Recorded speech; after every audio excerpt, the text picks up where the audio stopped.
Habla el micrófono. ¿Se me oye? Buenas tardes a todas y a todos. Gracias por venir y presentamos hoy una charla que se llama El Ayuntamiento de Zaragoza durante la Segunda República. Gobierno, Administración y Gestión Municipal, de Héctor Vicente Sánchez.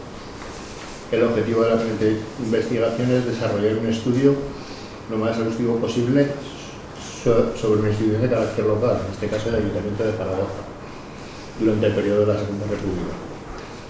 Para presentar esta investigación se ha dividido en dos bloques. El primero dedicado al gobierno y la administración, mientras que el segundo está centrado básicamente en la gestión municipal. Entonces tenemos aquí a los dos compañeros, que son los que nos van a dar la charla. ¿Os presentáis? Yo soy Héctor. Yo soy Óscar López.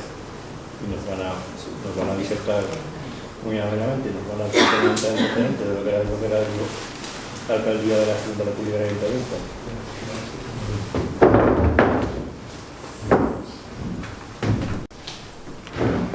Bueno, pues muchas gracias. En primer lugar, buenas tardes a todos. Yo tengo la tarea de presentar aquí al compañero Héctor. Y bueno, es un honor para mí también darles la bienvenida a esta jornada en la que se han dado cita historiadores y especialistas de primer nivel de nuestra ciudad.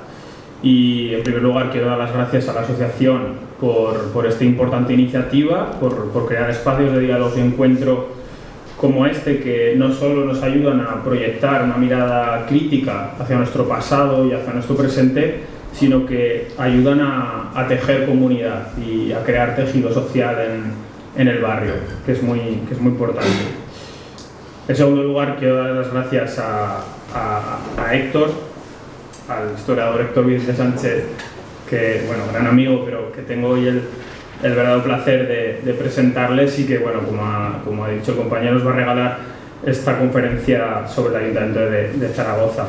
Bien, nuestro ponente es todo un especialista consagrado en la materia que nos ocupa esta tarde, y es que Héctor es doctor en Historia Contemporánea por la Universidad de Zaragoza, con una tesis titulada El Ayuntamiento de Zaragoza durante la Segunda República, Gobierno, Administración y Gestión Municipal, que defendió en 2022. Su tesis, o sería mejor decir su voluminosa tesis, pues cuenta con nada menos que 1113 páginas. Obtuvo la máxima calificación, sobresaliente cum laude, pero además fue elogiada por historiadores de la talla de Conchita Mir o Francisco Cobo Romero, que formaron parte de su tribunal. Bien, Cobo Romero, que es catedrático de la Universidad de Granada, señaló que su investigación suponía una aportación de referencia que no tenía precedente para su tema de estudio dentro de la historiografía española. Les puedo asegurar que es uno de los máximos méritos que puede cosechar un historiador. su objeto de estudio tiene una importancia trascendental, y es que, como él mismo señala en su investigación, la política se hacía y se hace a nivel estatal, pero se vivía, se construía y se experimentaba a nivel local. Los ayuntamientos constituyeron esa plataforma idónea para materializar todos esos anhelos, todas esas esperanzas de transformación social y de mejora de las condiciones de vida de las clases trabajadoras y las clases populares, lo que constituyó pues todo un desafío que resquebrajaba, ¿no?, los seculares privilegios de las oligarquías y de los poderosos de siempre, ¿no? Bien, fue en el ámbito de poder municipal donde se plasmó la vivencia y el aprendizaje de la política durante la Segunda República. En estos ecosistemas políticos e ideológicos se escenificó, se tuvieron lugar esos conflictos sociales, esos conflictos de clase, y es donde se gestaron también ese enfrentamiento que se dio, ¿no?, contra los sectores acomodados, ¿no?, y que al final vertebró toda la Segunda República y acabaron por tumbarla, ¿no?, después de un golpe de Estado, como saben, y una guerra civil. Bien, así pues, utilizando el prisma de la política municipal del Ayuntamiento de Zaragoza, Héctor Vicente ha estudiado procesos de cambio de gobierno, de la administración, el marco legislativo, la evolución política, la hacienda, los servicios municipales, cuestiones como agua, higiene, hasta el cementerio, ¿no?, la beneficencia, los servicios sociales, los transportes públicos, las reformas educativas y los proyectos secularizadores que fueron tan importantes en ese proyecto de construir la ciudadanía republicana, ¿no?, el desterrar de una vez por todas, ¿no?, la Iglesia, ¿no?, desterrar los crucifijos de las aulas para que pudiera tener lugar una educación republicana, una educación ilustrada, ¿no?, frente a todas esa injerencia, ¿no?, de la Iglesia, ¿no?, con sus visiones, ¿no?, recalcitrantes y conservadoras, ¿no?, por tan largo tiempo construidas. Bien, Héctor ha estudiado también las reformas urbanas, la fiesta, fenómenos de socialización, en fin, toda una playa de elementos que son fundamentales, ¿no?, para entender un proceso tan decisivo de nuestra historia como es la Segunda República. Bien, como es habitual en el mundo académico, no querría ahondar en glosar sus publicaciones de una forma pormenorizada, pero es de destacar que Héctor ha publicado artículos en revistas reconocidas de historia, como Historia y Memoria de la Educación, revista Historiografía o Historia de la Educación, Cuadernos Republicanos. Ha colaborado en obras colectivas como Movilización y Acción Política en España Urbana, 1890-1936, publicada en 2021, o La Educación en España, El Salto Adelante, 1900-1936, en el año 2022, ambas en los libros de La Catarata. Bien, es autor del libro que tienen aquí, Las vidas de un republicano, Sebastián Banzo y su entorno, 1883-1956, editado por Rol de Estudios Aragoneses, que publicó también en el año 2022, y ha coordinado, junto con los historiadores John Penché González y Santiago de Miguel Salanova, la obra El amanecer de una nueva era, poder local, alcaldías y gobierno de la Segunda República, editada por el Centro de Estudios Políticos y Constitucionales y que acaba de aparecer hace prácticamente un mes. Bueno, en esta obra tiene capítulos de reconocidos historiadores a nivel nacional, como Leandro Álvarez del Rey, Emilio Grandío, Ángel López Villaverdes y bueno, también en este caso un modesto servidor, que Héctor tuvo la generosidad de integrarme en este proyecto tan ilusionante y que bueno, ha quedado muy bien el resultado, creo que lo podemos decir. Y bueno, sin más dilación, os voy a dejar con él, le voy a hacer la palabra, no sin antes comentar que bueno, Héctor no deja de trabajar, ahora está trabajando un montón de proyectos, un montón de artículos, pero aparte su monografía, ¿no?, el libro que verá la luz a partir de su tesis doctoral, puesto que la tesis doctoral es una obra extraordinariamente extensa, ¿no?, y pues para que sea más accesible al público, más condensada, pues obliga, ¿no?, a hacer un esfuerzo de síntesis y pasar a hacer un librito más asequible, ¿no?, más manejable. Y también está trabajando en en la biografía de Santiago Pisuñer, que fue un concejal republicano también de Zaragoza, y bueno, seguro que va a ser muy interesante todo lo que nos va a plantear y bueno, le doy la palabra y muchas gracias. Hola, buenas tardes. Bueno, en primer lugar agradecer a la asociación que se pusiese en contacto conmigo y quisiese que esta tarde estuviese con todos vosotros. Ha sido un honor. La verdad es que todas las iniciativas de este tipo que requieren mi presencia, yo aquí estoy. Agradecer también a toda la gente que habéis venido. Veo muchas caras conocidas que me hace mucha ilusión. Ya fragatinos por aquí, veo sambraulias, veo come jamones también por ahí por el fondo. O sea, mucha ilusión veros a todos aquí y también a toda la gente que no conozco y que, pues bueno, siempre es un síntoma de que, bueno, el trabajo que hace uno pues tiene su repercusión y a la gente le interesa saber lo que hemos hecho. Y como no, mi buen amigo Óscar, que bueno, pues, ha sido un lujazo tenerlo aquí y agradecerle mucho sus palabras, que casi yo no sabía ni que había hecho tantas cosas después de que las ha contado él. Y bueno, sin más dilación, bueno, voy a pasar a comentaros algunas cositas de las que se hicieron en la Segunda República para que, bueno, recordar que fue un tiempo que se hicieron, hubo muchos avances y que, bueno, hubo un golpe de Estado y una dictadura intentaron borrar, pero bueno, seguimos teniendo vestigios de aquella época y que, bueno, que sigue mereciendo la pena recordarlos. Bueno, Óscar ya comenta, pues bueno, tengo dos libros que son en los que me voy a basar. El primero es sobre la biografía del primer alcalde de la Segunda República, Sebastián Manzo, y luego este segundo libro que acabamos de publicar hace nada, que es El amanecer de una nueva era, en que Óscar ha hecho un capitulazo sobre alcaldesas y que bueno, que estamos muy orgullosos de este libro y que bueno, que espero que nos den muchas alegrías y que el día 14 nos vamos a ir a presentarlo a Madrid con el secretario de Estado de Memoria Histórica, que es para todos nosotros un honor. Entonces, aquí, pues bueno, aquí los títulos de nuestros capítulos, que bueno, Óscar la verdad es que lo engañamos porque su tema de trabajo no es este, pero bueno, nos ha hecho un trabajazo descomunal y no, incluso cuando lo enviamos, el único capítulo que nos destacaron fue el suyo, de eso. Este trabajo con ese pedazo de artículo de las alcaldesas merece mucho la pena. Así que bueno, aprovechen luego y pregúntenle que sabe mucho y bien sabe. Bueno, pues yo me voy a centrar principalmente en las principales reformas que se hicieron durante la Segunda República, porque si no intentar explicarlo todo nos llevaría mucho tiempo y bueno, pues me voy a centrar en los aspectos más importantes. Y mi exposición la he dividido por alcaldes. Entonces, de cada alcalde voy a ir centrándome en las labores más importantes que realizaron. El primero de ellos fue Sebastián Manzo.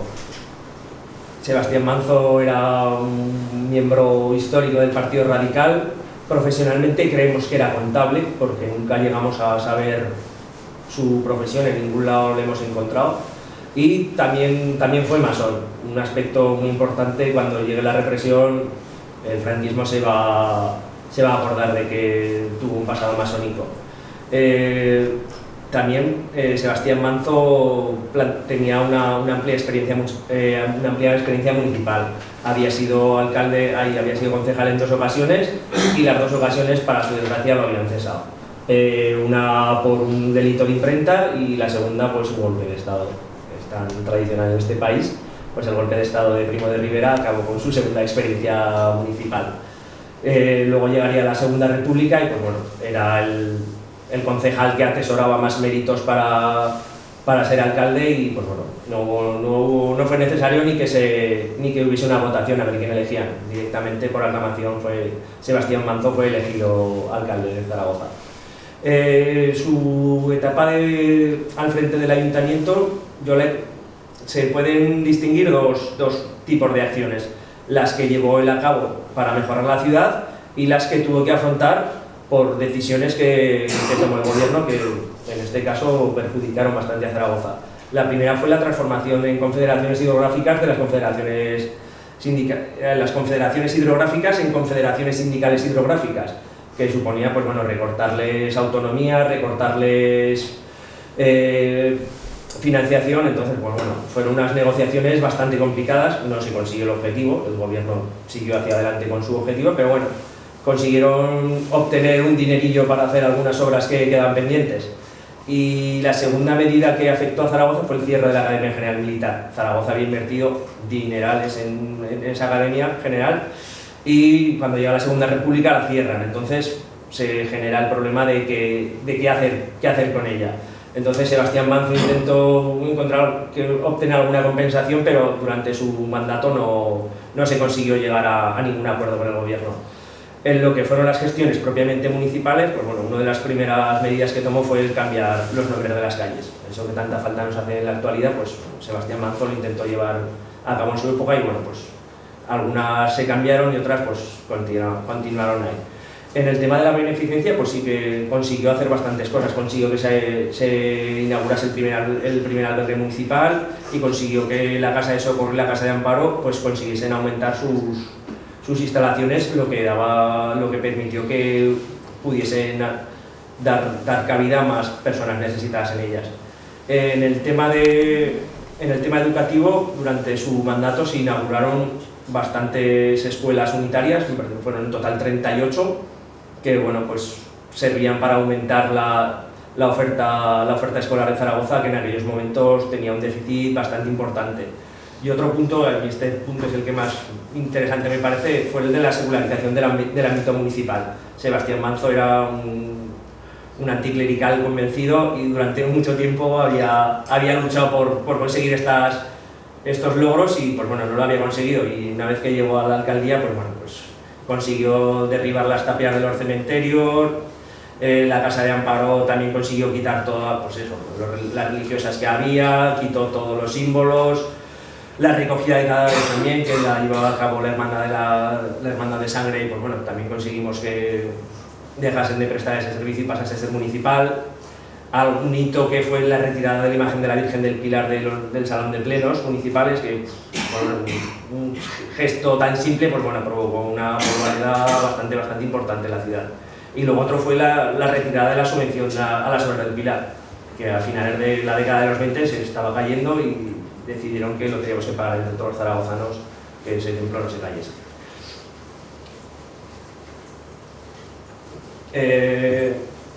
Todas estas gestiones a Sebastián Manzo le fueron generando problemas con sus socios de gobierno. Primero fue con el Partido Socialista, los socialistas tuvieron un encontronazo con los cenetistas y Sebastián Manzo apoyó más a los cenetistas que a los socialistas y los socialistas pues bueno, terminaron retirándole su apoyo.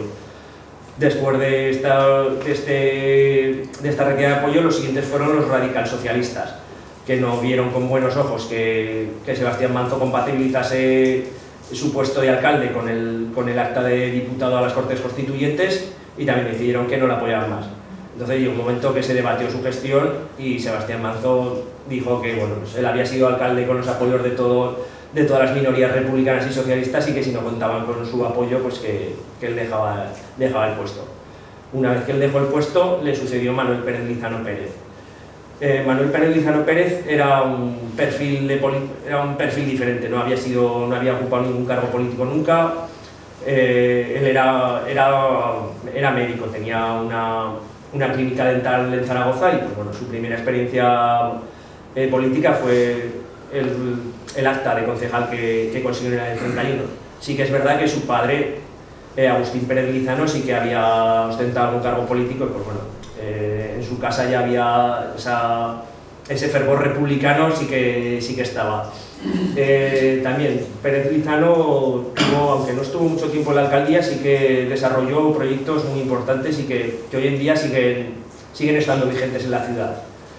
Entre sus logros que podríamos considerar un poquito menos destacados están, por ejemplo, dotar a muchos barrios de agua y alcantarillado del que carecían. Luego también consiguió que el gobierno de la República aprobase un plan de escuelas graduadas para Zaragoza y que llevaron por nombre Padre Manjón, Rosarjó, Luis Vives y San José de Calasán, en los barrios de Lincias, Venecia y San José. estas escuelas todavía siguen en funcionamiento, y por aquí seguro que hay alguna persona que ha ido a algún colegio de esos, ¿verdad? Veo por ahí cabezas que sientes. En origen estos colegios no se llamaban así, lo que pasa es que, pues bueno, cuando llegó el franquismo, pues los cambió. Evidentemente la República no iban a poner ninguna escuela al Padre Manjón, pero a partir de julio del 36 sí que hubo cambios. Como el propio Pérez Lizano destacó, en su gestión había tres obras fundamentales para la ciudad. La ciudad universitaria, las obras de ensanche y la Academia General Militar. Su mandato fue cuando se sentaron las bases entre el gobierno de la República y la ciudad de Zaragoza para que se construyese la actual ciudad universitaria.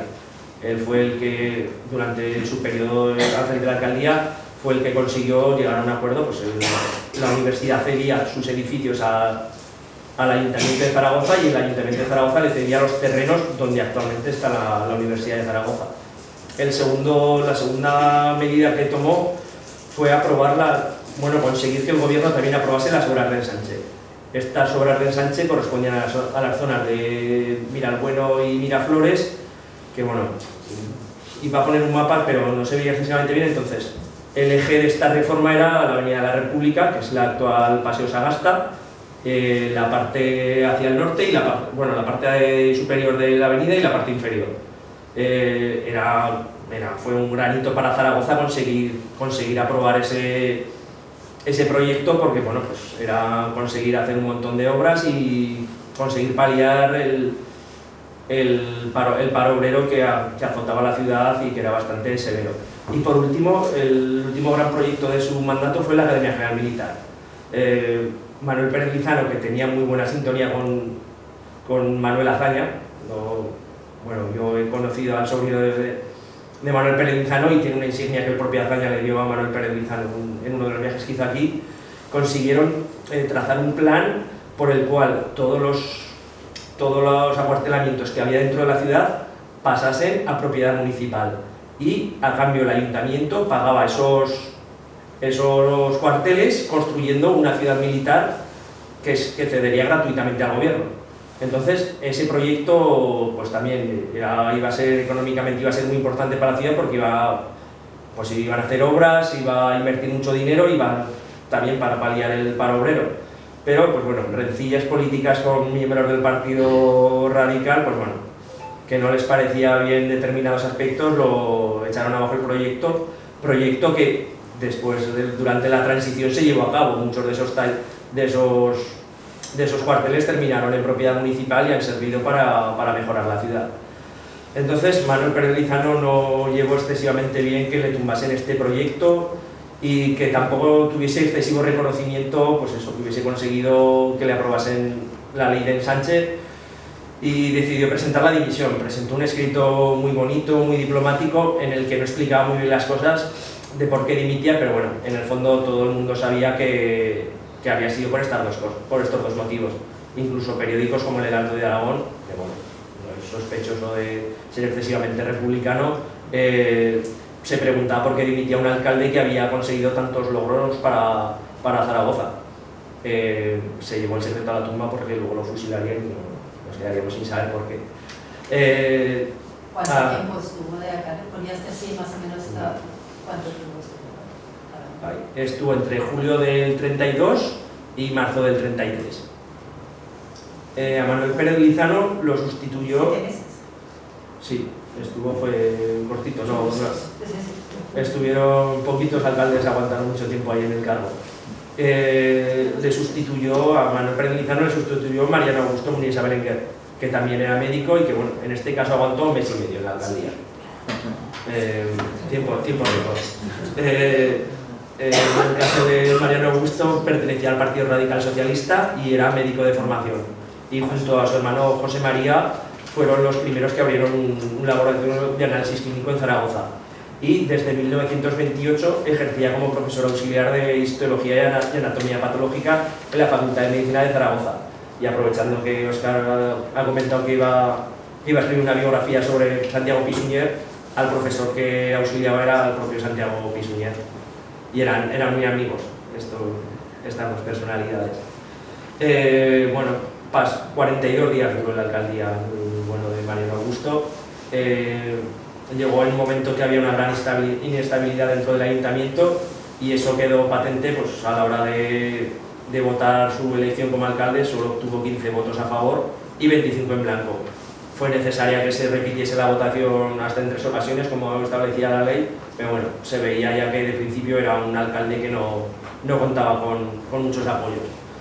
Y a pesar de la brevedad de su paso por la alcaldía, pues bueno, aún le dio tiempo a presidir algunos actos bastante importantes. El primero de ellos fue la inauguración de la línea Zaragoza-Camín Real.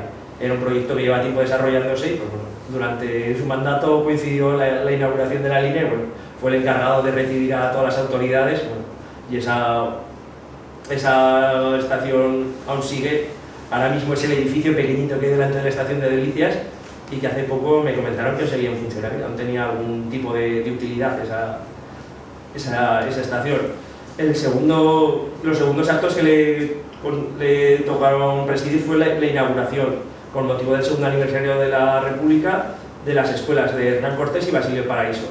La escuela de Hernán Cortés es actualmente el edificio Cervantes, que forma parte de las dependencias de la Universidad de Zaragoza y donde tuve el honor de defender mi tesis doctoral, y el colegio Basilio Paraíso sigue en funcionamiento también, reformado, porque pues ya en el paso del tiempo hizo brillar el edificio, pero todavía sigue ahí en la misma ubicación. Y el último día que estuvo Mariano Augusto al frente del ayuntamiento fue el día en que se firmó las bases para la creación de la ciudad universitaria. Fue un 5 de mayo de 1933. La inestabilidad municipal que había y la aprobación de la ley de incompatibilidades políticas le vino perfecto a Mariano Augusto para presentar su dimisión como alcalde y centrarse en su puesto de profesor en la universidad, porque no podía compatibilizar los dos puestos. Al frente del ayuntamiento lo sustituyó su compañero de partido, Federico Martínez Andrés, que en este caso pues bueno, consiguió permanecer 7 meses al frente del ayuntamiento. En su caso, pues bueno, también pertenecía al Partido Radical Socialista y profesionalmente se había dedicado al mundo de la imprenta. Había trabajado tanto en Zaragoza como en Madrid y tuvo una imprenta bastante importante en Zaragoza que se llamaba La Académica, que creo que por aquí también hay gente que ha llegado a ir por esa imprenta y la conocía. Y políticamente había pertenecido al republicanismo, aunque no había ocupado ningún cargo, sí que pues, había militado en todos los partidos republicanos que había habido en Zaragoza. Tampoco tuvo tiempo a llevar a cabo muchas labores. Intentó pues, bueno, la gestión del día a día y pues, bueno, también le tocó pues, bueno, inaugurar algunos coles en algunos barrios periféricos de la ciudad. También le tocó iniciar las gestiones para la secularización de la enseñanza primaria, pero pues, bueno, llevar a cabo esta labor que requería construir colegios y dotar de instalaciones sin que el gobierno le diese dinero fue bastante difícil. Tenían ya el plan de todo lo necesario, pero no se pudo llevar a cabo. Y durante su mandato se produjo el fracaso de los proyectos de los cuarteles.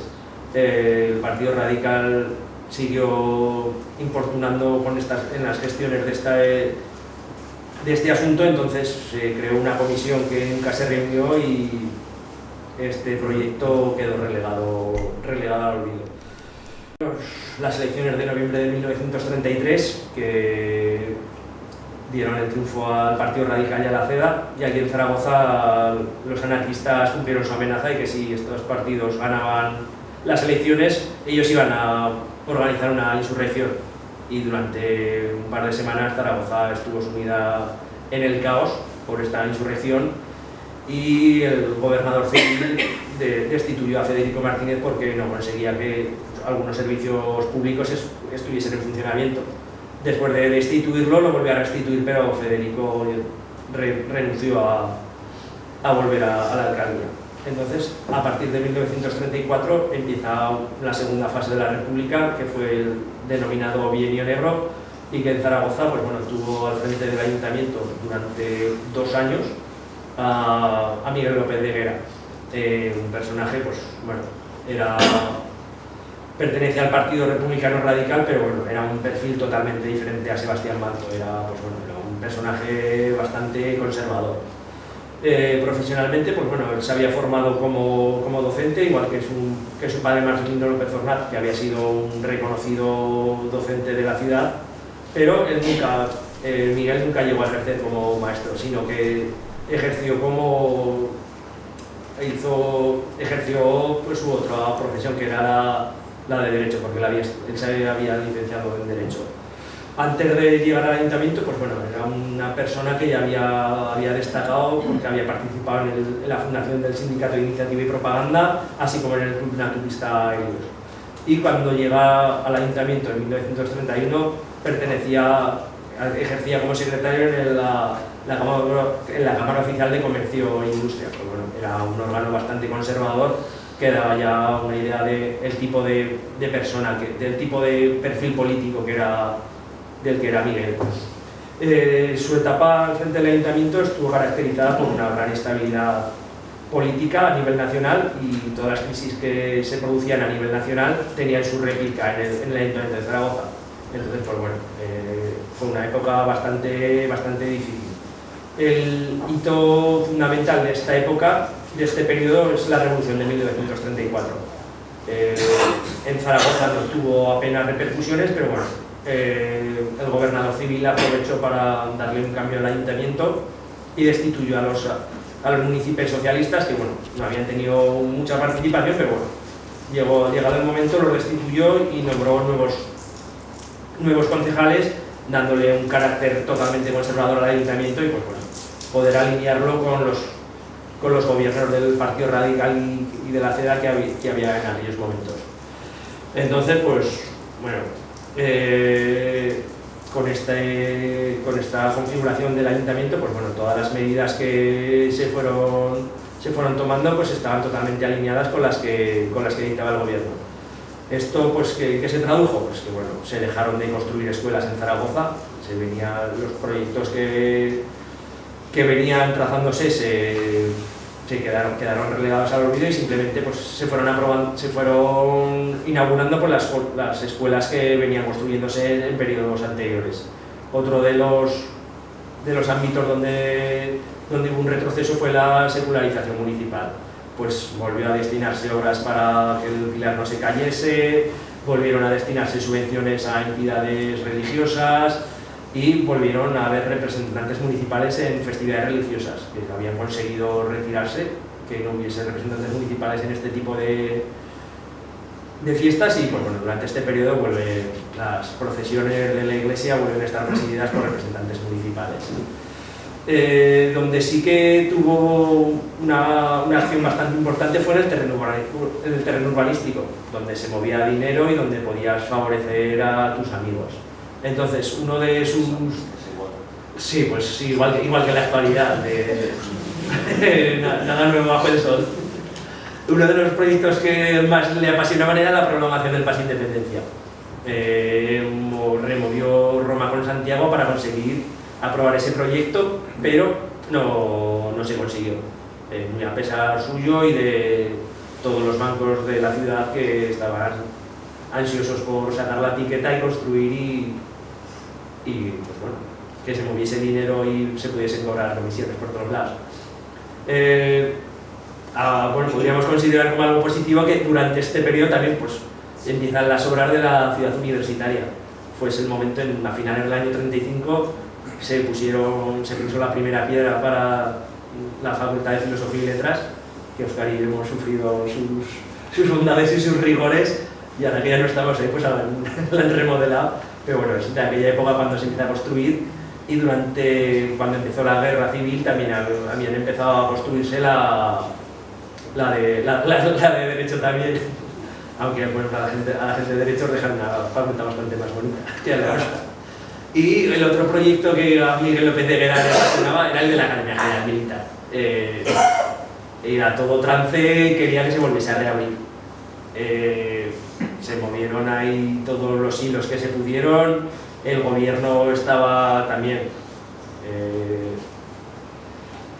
estaban deseosos de que volviese aquí, Franco estaba dando dando palmadas con las orejas porque se volviese a abrir su academia, pero al final, cuando ya solo faltaba un trámite por solventar para que se reabriese, ya, bueno, aquí se habían montado ya se habían montado festividades y todo porque se iba a reabrir, pero en el último momento se les fue todo al traste y la Academia Real Militar tendría que esperar un poquito más a reabrir. El final del periodo de Miguel López de Guerra al frente de la Ayuntamiento de Zaragoza llegaría en febrero de 1936, cuando unas nuevas elecciones municipales dieron el triunfo a las candidaturas del Frente Popular. Y una de las medidas que llevaba el Frente Popular en su programa era restituir los ayuntamientos que se habían elegido en 1931. Entonces, se restituyen a los ediles del 31 y se restituye a Federico Martínez Andrés de nuevo a la alcaldía. Es una de las primeras medidas que se toma, además partió del Partido Socialista, de decir que, bueno, que Miguel López de Guerra debía dimitir y debían reponer a Federico Martínez Andrés, del que se tenía una concepción bastante buena y del que todo el mundo decía que era muy buena gente y que había hecho una labor bastante importante al frente del consistorio. Al frente del ayuntamiento, pues bueno, se vuelven a retomar las medidas que se habían impulsado durante el primer bienio. Pues bueno, rápidamente se aprueba un proyecto para construir nuevos centros escolares.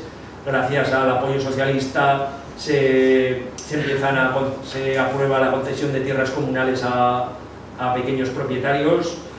También se aborda en profundidad un tema tan delicado como era el paro obrero. Entonces, para conseguirlo, se propone contratar dos empréstitos, uno de 10 millones que se llegó a contratar y otro de 12 que no llegaron a contratarse. Con el de 10 millones se consiguió llevar a cabo la ampliación de la calle Yedra, que es la actual San Vicente Paul, que era un callejoncito estrecho. Entonces, este proyecto consistía en prolongar esa calle desde el Coso hasta la ribera del río. Se había iniciado un poquito esa obra, pero es en este momento cuando hay dineros y se puede llevar a cabo ese proyecto.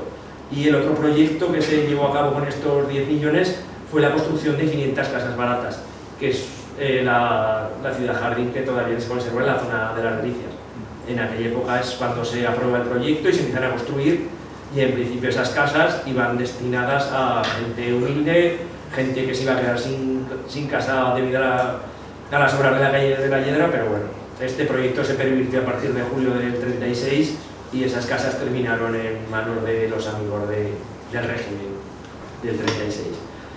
En todas estas gestiones en contra de la ciudad, cuando estalla el golpe de Estado, y Zaragoza, por desgracia, fue una de las pocas ciudades que cayó del lado sublevado, y pues bueno, en Zaragoza no llegó a haber guerra civil, lo que hubo fue un proceso de represión brutal que se llevó por delante de la vida de más de 3.000 vecinos de la ciudad, cuando aquí no había habido guerra, fue represión. Entonces, de esta represión nos iban a librar nuestros políticos de la ciudad. Sebastián Manzo tuvo la suerte de que en aquellos momentos, cuando se inicia el golpe de Estado, él estaba viviendo en Barcelona con su familia. Entonces, de la violencia física se libra, consiguió pasar la guerra civil en Barcelona y cuando cae la ciudad parte al exilio. Él, junto con su mujer y sus hijos, se establecen en Rennes y bueno, mal viviendo. Estando en el exilio, pues el Tribunal Especial de Represión de la Masonería y el Comunismo se acordó de él y le abrió un expediente sancionador que, pues bueno, como estaba en el exilio no lo pudieron juzgar, pero si lo hubiesen juzgado, pues la pena eran 12 años y un día de cárcel de algunos. Al no estar cerca, pues se libró de eso. Pero bueno, en el exilio vivió sus peores momentos, las peores experiencias de su vida. La primera fue la pérdida de su hijo Fernando. Fernando estuvo alistado en la Resistencia y en una redada que hizo la Gestapo lo detuvo y lo mandaron a los campos de concentración en Alemania. Primero en Neuengamme y de ahí lo trasladaron a Sachsenhausen. Allí es el mismo campo de concentración en el que estaba Largo Caballero.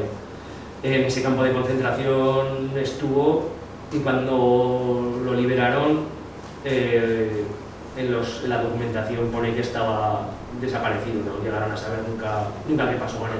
Lo único que se conserva es una carta suya que le mandó a la familia, que por eso tenemos constancia de que estuvo allí. Benito Bermejo, cuando publicó su libro memorial, pues lo único que se sabe es que se dio por desaparecido del campo. Después de la pérdida de su hijo, pues sufriría la de su mujer y la de su hija, que fue una muerte repentina y de la que ya nunca más se repuso. Entró en una depresión impresionante y ya el día que se cumplía el aniversario de la muerte de su hija, él decidió arrojarse al canal de Reis, y ahí terminaba la historia del primer alcalde de Zaragoza. Esta es su tumba. Su nieta no me permitió ponerla en el libro, pero bueno, hoy aquí que no está su nieta y me dejan, la ponemos. Y una pena que, pues, que gente que luchó por Zaragoza, pues bueno, esté enterrada a miles de kilómetros de aquí. Está en Reis.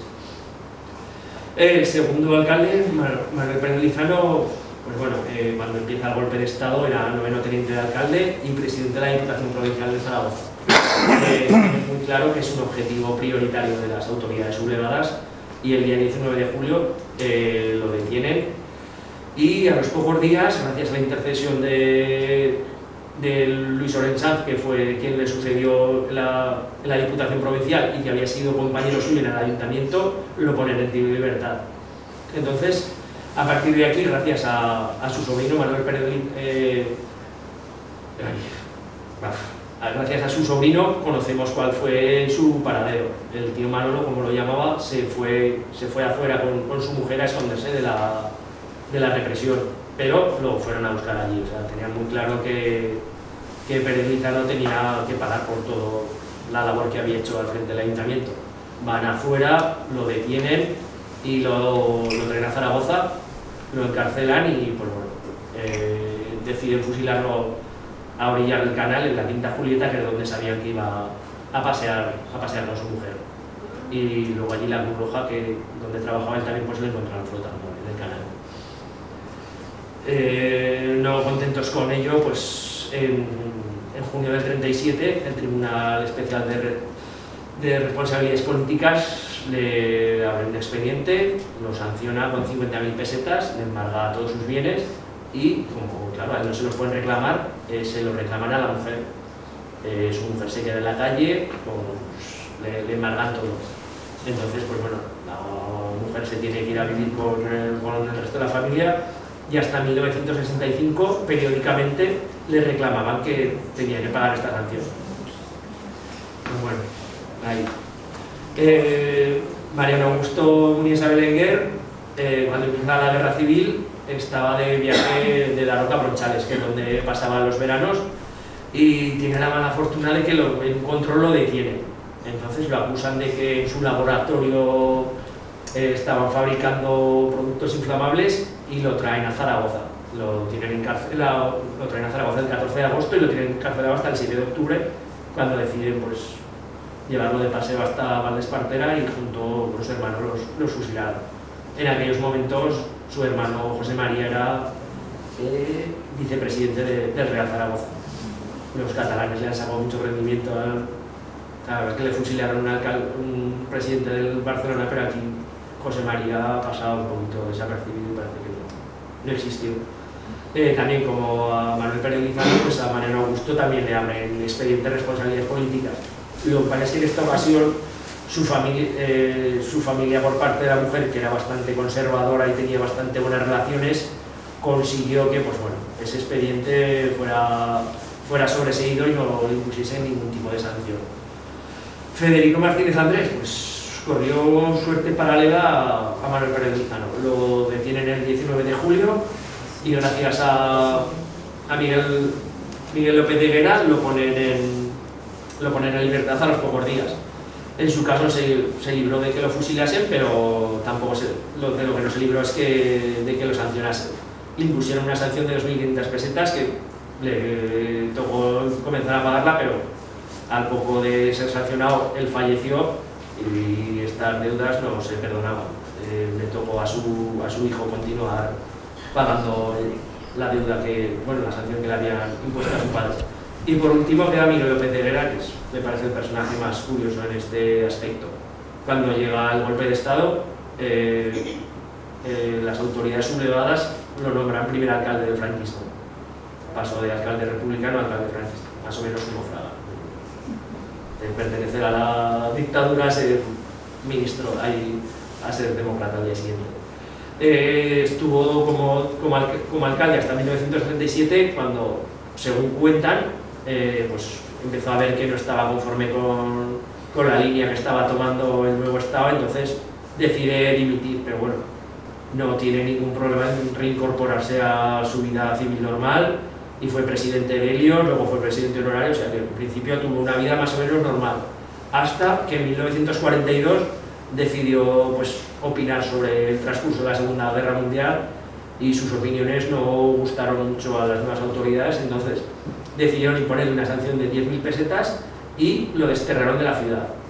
Entonces se traslada a Madrid, pero de Madrid decide trasladarse a Cuba, puesto que su mujer era cubana, entonces tenía bastantes propiedades ahí en Cuba, entonces decidieron que el mejor destino era Cuba.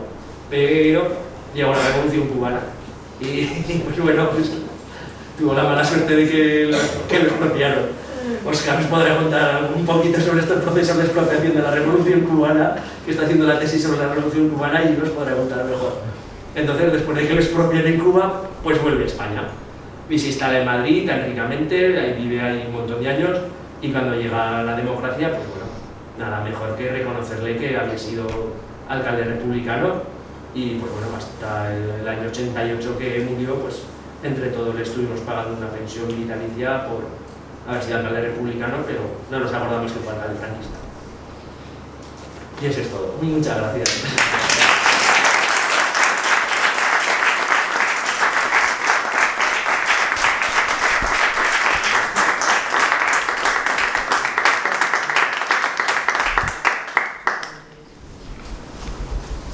Bueno, y ahora si tenéis alguna pregunta, es el momento. Lo de la Academia General Militar se cierra cuando llega la República, Sí. que entonces no estaba donde está ahora. ¿O? Sí, estaba en el mismo sitio, sí. porque decías que la República no estaba, bueno, los alcaldes republicanos no estaban de acuerdo con que se cerrase porque se había invertido Claro. dinero. Es que al Ayuntamiento de Zaragoza le tocó, pues eso, dotar todas las infraestructuras. Claro, la Academia General Militar está bastante lejos. Ahora está lejos, pues antes aún más.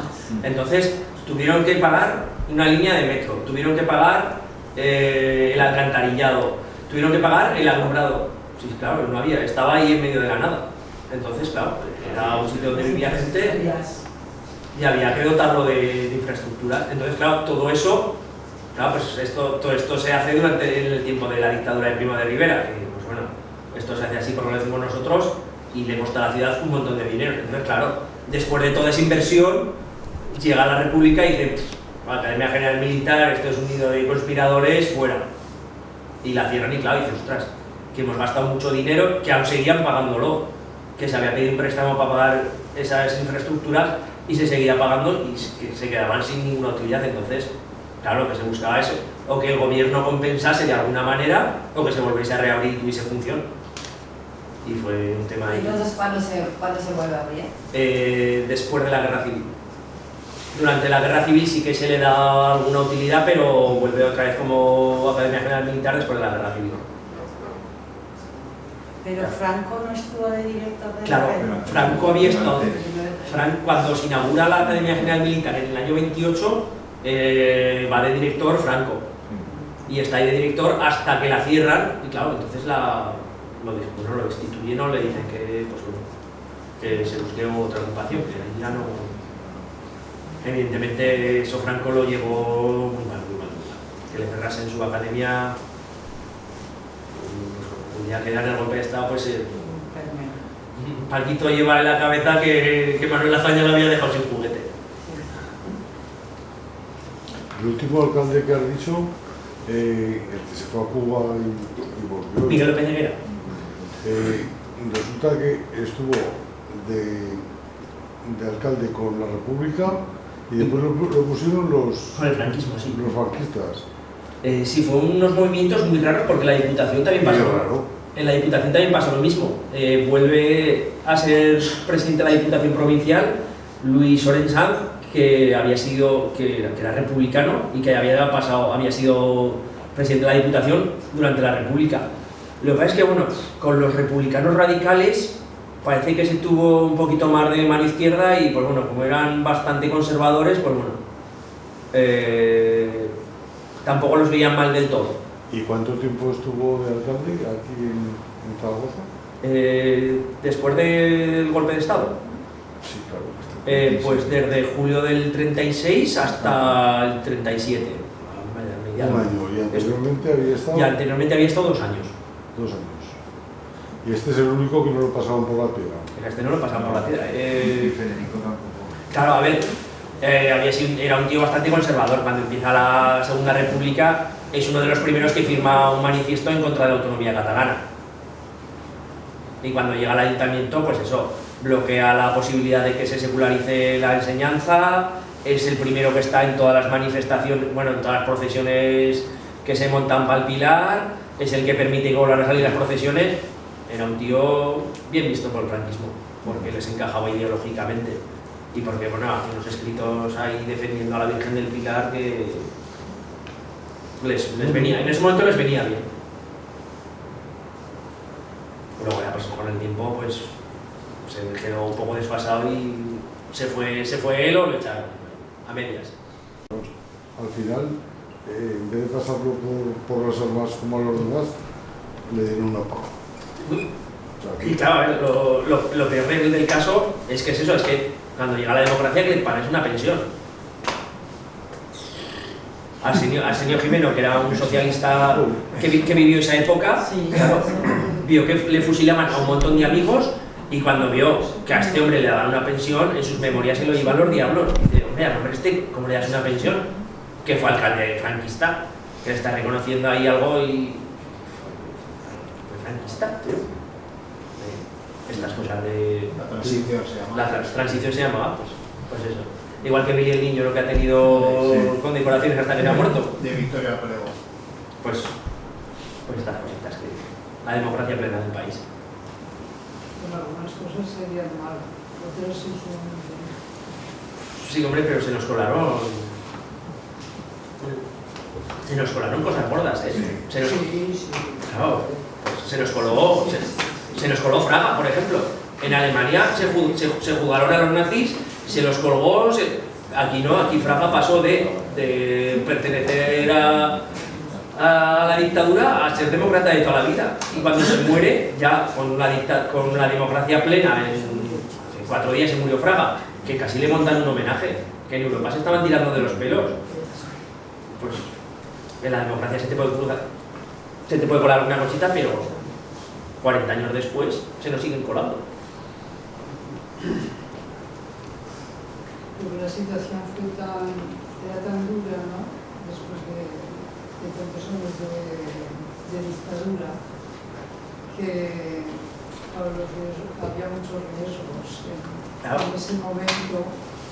Sí, pero, a la hora de... Claro, pero... Yo soy crítica por el proceso de la transición, ¿no?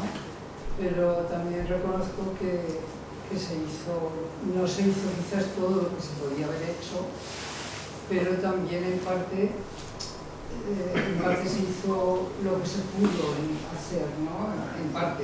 A ver, el problema de base de la transición es que los que están desmontando el régimen de la dictadura son la propia gente que pertenecía a él. Entonces, no se van a tirar piedras contra su tejado. A mí me ha sorprendido porque, claro, el tema de la República, en tan poco tiempo, en tan pocos años, ¿cuánto hicieron, no? O sea, cuántas escuelas se crearon, cuántos derechos se crearon también, cuántos derechos para las mujeres. Se hizo muchísimo en tan poco tiempo que tuvimos República, ¿no? Pero a la vez una lástima esos conflictos que tú señalabas, esas situaciones convulsas en la vida municipal, ese cambio tantos alcaldes en tan poco tiempo restaron muchas posibilidades también, ¿no? Es decir, pudieron hacer muchas cosas seguramente, porque he señalado algunas interesantes, pero a la vez, ¿cuánto conflicto? En tan poco tiempo, ¿cuántos alcaldes? Sí, claro. ¿Cuántos cambios? A ver, Qué lástima, ¿no? sí, a ver, si hubiese habido un poquito más de estabilidad, se podrían haber conseguido más cosas, pero bueno, al final, a ver, el alcalde no era una figura que no pintase nada, pero que proyectos que estaban ya en marcha, los alcaldes ya no podían echarlos atrás. O sea, tú llegaba un alcalde y te decía, no, mira, es que el proyecto del ensanche se ha aprobado, hay que seguirlo para adelante. Esto me parece muy interesante, es decir, que continuaban. Claro, ¿no? Y escuelas que aprueba durante el periodo de Manuel Pérez Lizano, que apruebas 4 escuelas o sea, eran 4 escuelas graduadas, que eran edificios súper importantes porque eran muy grandes. Las inaugura Miguel López de Guera porque ha tenido que seguir las obras y ha tenido que seguir pagándolas porque ya estaban en marcha. Lo que comentaba yo con mi hermano, que cuántas escuelas en tan poco tiempo fueron 4, ¿no? 4 escuelas. Esas 4, sí, pero antes, o sea, durante el periodo de Sebastián Manzo se habían inaugurado, pues, unitarias se habían inaugurado, ostras, me parece que habían sido con unos 20 edificios. Lo que pasa, si se inauguran durante el tiempo de Sebastián Manso, tenían que haberse aprobado antes, ¿no? Antes, Sí, claro, el proyecto de unitarias venía de antes. Pero claro, esta gente es la que termina de poner los fondos, la de que termina pidiendo las subvenciones para poder terminar, es la que termina de darle el impulso para que se lleven a cabo. ¿Cuál fue la capacidad o cuál fue la actitud que tuvo la alcaldía, el Ayuntamiento de Zaragoza cuando el golpe de Estado, el 17 de julio, se sabe que está dando en el sur de España, y la negación a que la ciudadanía pueda tomar armas, porque entiendo que sí que fueron a pedir armas, ¿no? Se va a pedir armas a Capitanía. Y a lo que llegan a Capitanía, los sublevados han llegado antes. Y son los que se quedan las armas. Y el ayuntamiento ahí no tiene Claro, nada por el rollo militar, ¿no? El ayuntamiento no tuvo ninguna opción. Bueno, más aún, tuvieron suerte pues, de poner pies en polvorosa porque sabían que iban a por ellos. O sea, teníamos a Antonio Ruiz, un señor de 72 años, que el hombre, pues, ya pues, con 72 años en aquella época ya era muy mayor. A ese hombre no le da tiempo de irse de casa, se lo van a buscar a casa, lo meten en la cárcel y lo fusilan al día siguiente. El mismo día, fue el mismo día del 18 de julio, ¿no? No, fue unos días después, pero eso poco, ¿no? Si a Manuel Pérez Lizano lo van a buscar a su casa. O sea, lo tienen claro, el que da el golpe de Estado sabe perfectamente por quién tiene que ir, no tiene ninguna duda. Y se saben las direcciones porque los tienen fichados, y a un periodista que había del Heraldo, que claro, se dedicaba a hacer fotos, pues a ese van, le buscan, lo van a buscar, a ver, usted traiga aquí las fotos, y luego a todos los detenidos que tienes, bueno, pues ya puedes empezar a identificar a esta gente quién es, pues fotos de mítines y de reuniones de sindicatos, y bueno, pues ya podéis empezar a identificar gente que estos van para adelante. El gobernador civil era Vera Coronel. Sí, también lo fusilaron. Vera Coronel se rápidamente, ¿no? En el 37, ¿no? Lo detienen y estuvo en la cárcel y se lo llevan en el 37, y hay un traslado de presos, me parece que iban a Tarazona. Los meten a todos en un camión y a mitad camino, sorpresa, sorpresa, se para el camión y ¡uy! Que se han intentado fugar. Y se cargaron un montón de gente en Pedrola. Se te intentan escapar, pero que iban 20 o 30 en el camión y solo se te escapan 2. Vera Coronel lo metieron en la fosa común, y cuando abren la fosa común viene la familia y recupera el cuerpo y se lo llevaron a Alta, desde allí. Claro, Vera Coronel también pues lo tenían enfilado, republicano, de izquierda republicana y masón. Tenían... Yo quería comentarte qué margen tuvo el ayuntamiento, ¿no? A la hora de aprobar presupuestos o una fiscalía más progresiva, ¿no? Para la financiación de todo este tipo de proyectos, de obras públicas. ¿O algún tipo de margen ahí, algún tipo de...? Mucho margen no tenían. Primero porque del presupuesto de gastos, la mitad se lo llevaban las deudas que tenían. Sobre todo durante la época de Primo de Rivera, empezaron a pedir préstamos y pues eso, entre lo que había que devolver los intereses, se te lleva todos los años la mitad del presupuesto. Y tampoco tenía mucha posibilidad de cambiar, de modificar mucho los impuestos, porque intentar modificar el del agua, el del vertido y el alcantarillado, pues bueno, todas las asociaciones conservadoras se te echan encima, la Cámara de Comercio, la Cámara de... el Sindicato de Iniciativa y Propaganda, todas estas asociaciones se te echan encima. Entonces no consigues modificar mucho. Una de las cosas que hacen cuando destituyen a los concejales socialistas en el 34 es toda la gente nueva que entra pertenece a esas asociaciones. Entonces, claro, llegan los presupuestos y recortan por todos los lados que pueden recortar, y los impuestos que pueden afectar a la gente de su clase lo dejan tal cual estaban.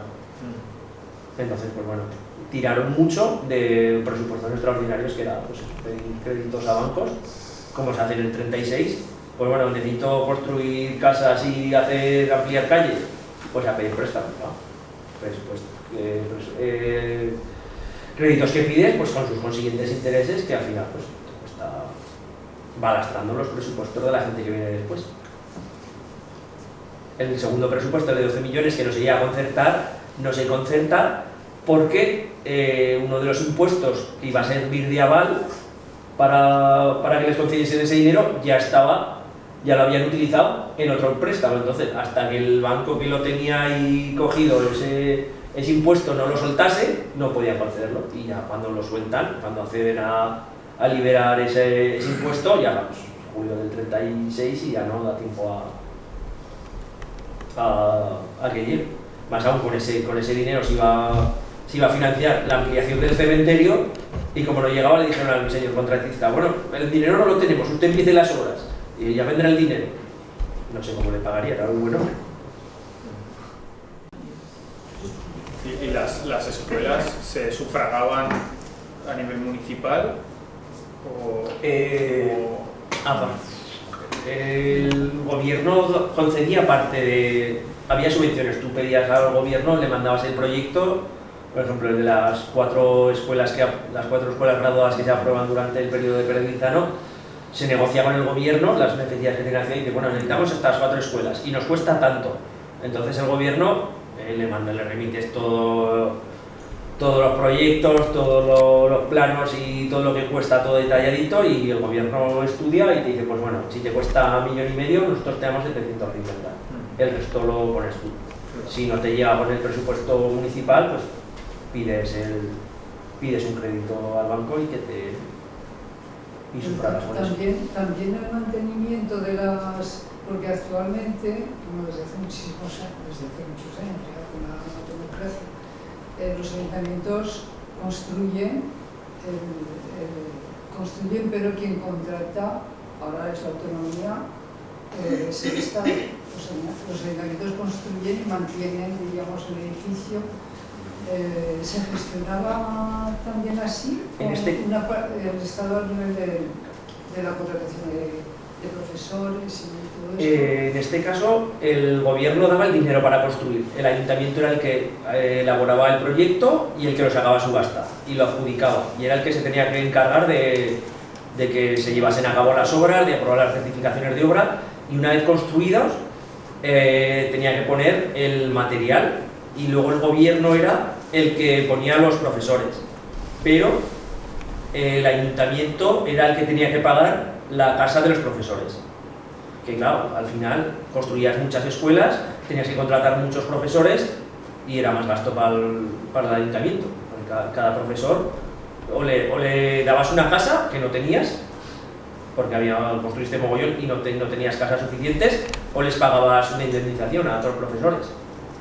Entonces al final es un esfuerzo, el esfuerzo económico que se hace en ese punto es muy importante, porque inviertes en construir, pero inviertes en mantener a maestros. La partida para mantener a los maestros creció exponencialmente, porque eran 1.500 pesetas todos los años que les tenías que pagar o darles una casa. Y claro, los maestros querían una casa. Ahí querían el dinero. Les salía más barato alquilar una casa que les diese la casa, entonces, pues el dinero.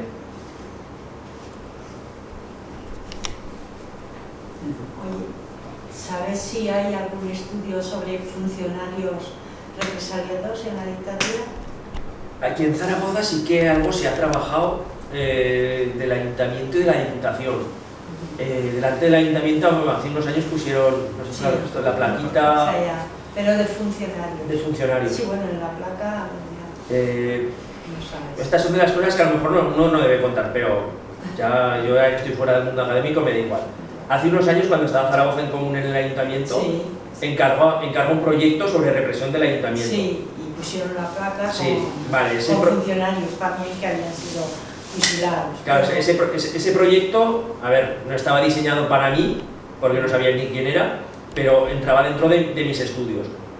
Una profesora de la Universidad de Zaragoza, un verano, me pregunta a qué me dedico, le cuento, y unos meses después me escribe: oye, pues ven a mi despacho que tenemos que hablar. Y yo, pues vamos. Voy allí: oye, mira, es que Zaragoza en Común nos encarga un proyecto sobre represión, pero es que mira, ya nos han dado la subvención, hemos elegido a la investigadora, pero claro, nos hemos puesto a investigar y claro, nos salen tus trabajos. Y hombre, ya claro, pero eso ya te lo conté yo en verano. Y has contratado a una chica que se dedica a trabajar sobre el cómic, con todo el respeto del mundo. Pero si necesitas a alguien que trabaje sobre represión, contrata a alguien que esté ahí. Entonces, claro, ellos empezaron a trabajar, claro, me dijeron: ¿nos puedes ayudar? Y hombre, ahí está lo que he escrito yo: no os voy a regalar mi trabajo para que vosotros lo cobréis. Entonces ellos empiezan desde cero, pues consultar actas del ayuntamiento, toda la documentación. En ese tránsito hay elecciones municipales y Zaragoza en Común se va al garete. Y pues ese proyecto, pues llovió dinero, alguien cobró dinero, y ese trabajo, pues en principio tendría que haber salido un libro sobre represión, pues eso, de funcionarios, de alcaldes, de concejales y de todo, pero claro, pues con el cambio de ayuntamiento ese proyecto se quedó en la nada. Si hubiese hecho bien las cosas, ¿podría haber salido? Sí. Que ahí triunfó el vamos a repartir a los amigos, pues triunfó eso, y pues nos hemos quedado sin un trabajo que podía haber salido un trabajo muy interesante. Pero explíquenselo ustedes a la Universidad de Zaragoza, que contrate a gente competente. Qué pena. Sí, claro. Hombre, a mí me molestó porque ellos sabían a lo que me dedicaba yo e intentaron que les regalase yo mi trabajo. Y les dije: bueno, ahí está. Me dicen: hombre, que te citaremos. Digo: hombre, ya, pero es que... Menos mal, ¿no? Digo: hombre, que es que yo cuando voy a comprar pago con dinero, no con citas. Entonces, y además yo le dije, digo: bueno, que sepáis que estos trabajos son viejos. Bueno, no será para tanto. Yo: bueno, vosotros ponerlos, luego ya os escribiré yo y os diré todo lo que habéis hecho mal. Bueno, total, que se quedó la cosa y pues nos quedamos sin se pagó el trabajo, alguien trincó pasta y pues... Y no sé. Y ahora podríamos estar hablando de ese trabajo de: hostia, pues mira, esto y esto, qué bueno que... Claro. Pues eso, pues una plaquita y encima mal hecha, porque se han dejado nombres. ¿Se han dejado? Nombres de gente represaliada que tenía que salir en esa placa, no está. Ya. Y en la Diputación Provincial también había un proyecto para poner placas sobre gente represaliada, pero hasta donde yo sé también, a día de hoy ese proyecto no ha llegado. A la gente de Azul no les ha interesado ese proyecto y... Gracias por la información. Yo, a ver, ahora que ya estoy fuera del mundo universitario, ya pues, en otros tiempos no lo hubiese podido contar, pero ahora, sin dar nombres, por no... Sí. Pero, pues eso, así funcionó la cosa. Y así se lo hemos contado.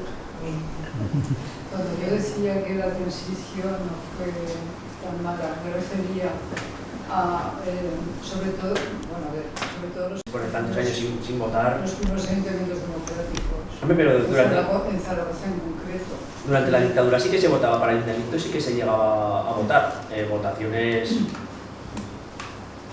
así a su estilo, pero bueno. Hablo de las primeras elecciones democráticas, ¿no? En el 79, en el ayuntamiento de Zaragoza. Que el cambio cualitativo. Hombre, sí, a ver. El cambio fue muy cualitativo. A ver. Porque claro, lo que se encontró en aquella época Claro, después de venir de 40 años de dictadura, todo lo que fuese apertura, pues... El albergue y la Casa Amparo, ¿no? Y las monjitas, se recuperaron a las monjitas también. Pues ahí hubo avances, pero pues bueno, de esos avances se tenía que haber ido tirando más y pues no... Pues bueno, pues se dejó que todo lo que había pasado, pues bueno, había sido una lucha caínita entre los españoles y ahí se quedó.